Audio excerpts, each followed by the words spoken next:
Hey there everyone, it's Misty here from TheJollyFatElf. Happy Wednesday. Please excuse my room.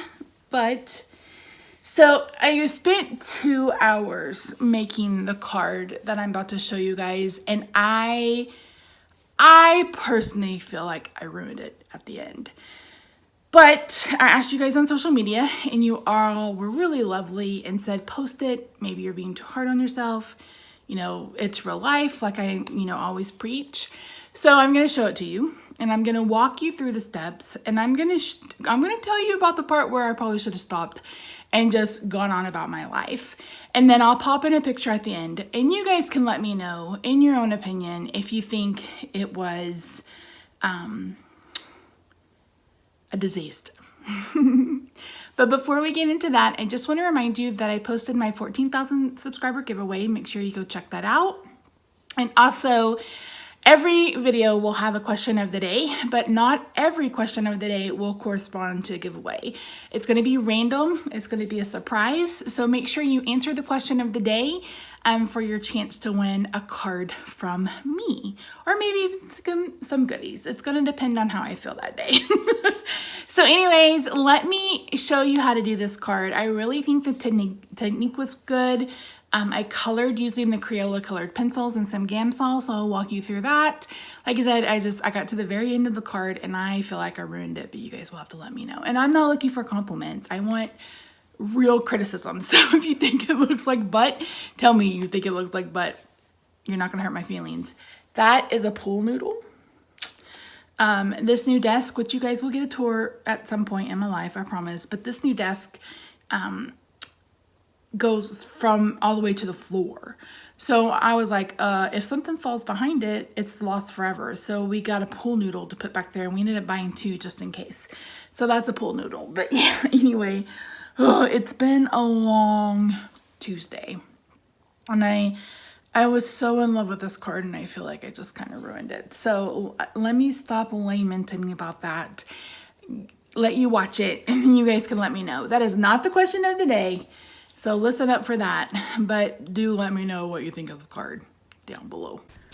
All right, everyone. So I really wanted to use the cute Yeti stamp with the gift.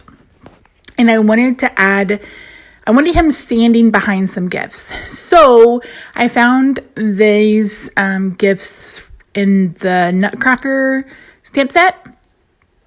And these are all the ones I have in my stash. So I wanted this small gift to be in front. So when you're working with masking and making a one layer card, whatever you want to be in front needs to be stamped first, and then I'm masking it. So I am using Eclipse masking tape for this. I found this on Amazon, but if you have Tombow Mono liquid glue, you could easily make a stamp by adding just a little bit of Tombow Mono liquid glue to the back of a piece of copy paper, letting it dry, and then stamping on it, and you can make a mask.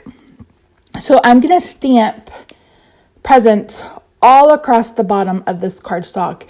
And as I do that, I'm going to make mask, and then I'm going to cut them out, and then I'm going to add them, and then I'm going to add some more presents. So what you have to do is you just have to keep in your mind, what present do you want up front, which ones do you want behind it, etc. It could take some practice, but the good thing about using like masking tape or something like that is that they're reusable. So I could make all these masks, and then I could probably use them, 5, 6, 7, 8, 9 times. So that's all you have to do. And I've sped it up here because it got a little monotonous. But you can see here, I wanted that little present in front again. So then I'm going to stamp another one on to the right and another one to the left. And those are going to end up behind it.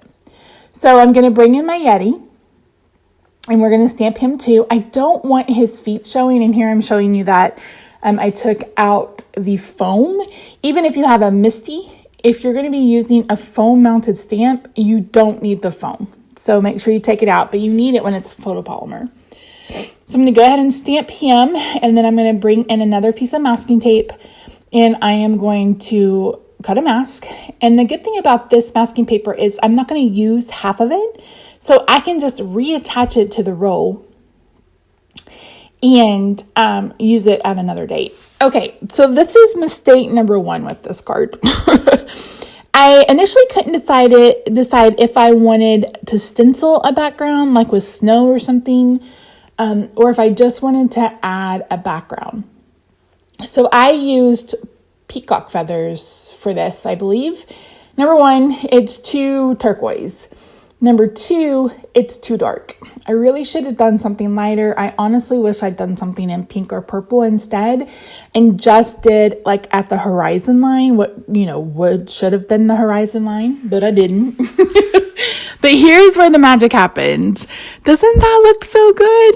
Now, I realized that I didn't like the difference in the lines. So if you look at those gifts have a very it's very thicker. It's a thicker line than what the Yeti is stamped with. So I brought in my blender pen to cover in the white spots. And then I brought in, these are from American Crafts, but they are archival pens. So they, you can use them for Copics. It's like a Copic multi-liner, so to speak. So I just darkened the lines. Kelly used to be Latavola, but is now Taylor. She does this a lot. She almost always goes back and darkens her lines after she colors. And initially, this card was going to be no line coloring. And then I thought, no, I haven't ever done that before. That's something I really need to practice. So anyway, after I got him all lined out, I picked out some colors from the Crayola box. Now, if you missed this, I posted this on Monday in a quick little haul. I am using Gamsol. So I have a glass jar with a couple of sponges in it. And then I just pour the Gamsol in and use blender stumps. I have a couple of videos, I think, using colored pencils this way. And then I was just testing which ones I wanted. And then I mentioned that I bought the grips. So I did. So for the Yeti, I'm coloring him a more blue rather than a greeny blue. It's a more true blue. It's like a periwinkle color. And I'm only going on the perimeter of his fur because I want him to look white. I don't want him to look blue. I want him to look white. So this is a blending stump, and you can get them for really, really cheap on AliExpress, or if you want to get them more in a hurry, you can get them from Amazon. You can probably find them at your local craft store, but don't quote me because I don't shop in person anymore. So once I get the pencil down where I want it, I bring in my blending stump and I just go over it with the Gamsol. And all that does is it breaks down the wax and allows you to blend it. I'm pretty sure that's what it does. Don't quote me, but I'm pretty sure. So I'm going to go over that a couple of times, and then I'm going to bring in the more turquoise color to do his face. That is what it looked like in the stamped image that came with the stamps, and I really like the look of that. Now, they added fur and stuff, but I didn't feel up to that today, so I didn't. And I think he looked really, really cute. I'm so mad at myself, and you guys may think I'm overreacting. I don't know. All I know is that I really wanted it to be the best card ever, and I feel like I'm just kind of disappointed in what I did. So the only bad thing about having 100 colors is trying to pick out some. So I'm looking for a cool toned black, like a cool tone dark gray and a lighter gray. That way I can blend them together. And this is for his mitts. I guess those are his hands, and then his little horns. So yeah. So the question of the day is, which is your favorite Yeti? Is it the Yeti from Rudolph the Red-Nosed Reindeer, or is it the Yeti from the Minions? You guys will have to let me know down below. Or if you have a different Yeti. Or if you don't care, you can also let me know that you don't care. But I really love, or you can tell me which stamps Yeti is your favorite. I know several stamp companies have a Yeti. But I just remember the Yetis from the Minions. I thought they were really funny. Isn't there one in a Disney movie too? I don't know. Okay, so I initially started coloring red and green. I thought I'm going to do all my presents in red and green. Going back to our question from Monday, but in a little bit, I'm going to bring in some pink and purple too. So starting out, just adding the dark color and the light in the middle. But as I keep going, I just add the dark and blend it out. So what I'm going to do for this, since I'm not doing any fancy shading, is I'm going to play some Christmas music, and then I will come back when we're ready to move on to the next step.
So I added that to a piece of purple cardstock, and I brought in my fine tip glue pen. This was from Stampin' Up. I don't even know if they still sell this.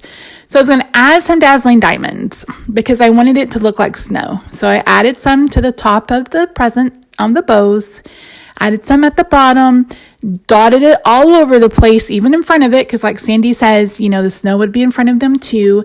And then I added the glitter. Fine, right? No big deal, right? Well, it wasn't enough. I didn't like it because it wasn't enough. So I added some more. And then I made like a big old pile of it on his head. Rob's like, why does he have a pile on his head? And I'm like, because it looks like he's supposed to have snow on top of his head. So I tried again. And then, like I said, I add a bunch. And then off camera, you won't see it because I did this after I turned the camera off.